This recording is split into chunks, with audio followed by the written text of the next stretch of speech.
DF99 back again, showing a little more detail about the Esquire blue box and some of the internal construction of it.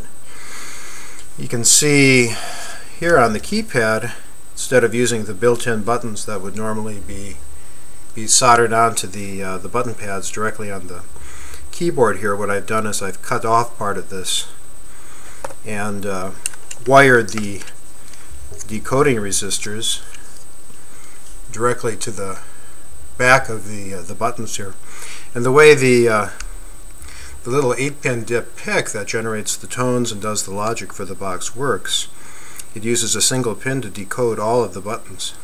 The way it does that is there is a analog to digital converter built into the chip, and all of the resistors create a big voltage divider.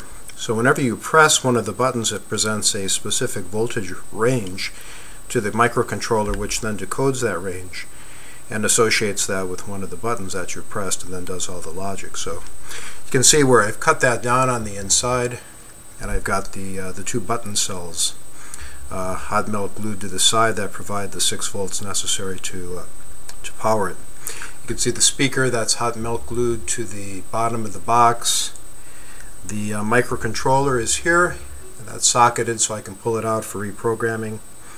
And then you can see the various switches that I have installed on it. So it's a little bit of a ghetto job on the wiring, but nice and durable, and it works pretty well. So it was a bit of a challenge to squeeze it into the box. I had trouble finding a box that was about the same dimensions and aspect ratio of the original box, but this particular one I found in a electronics shop in Osaka, Japan, so I picked up 3 or 4 of these just for the purpose of trying to put together this this duplicate. So again, just to peek on the inside of the box, a lot of extra space in there, but finding these buttons was probably the biggest challenge.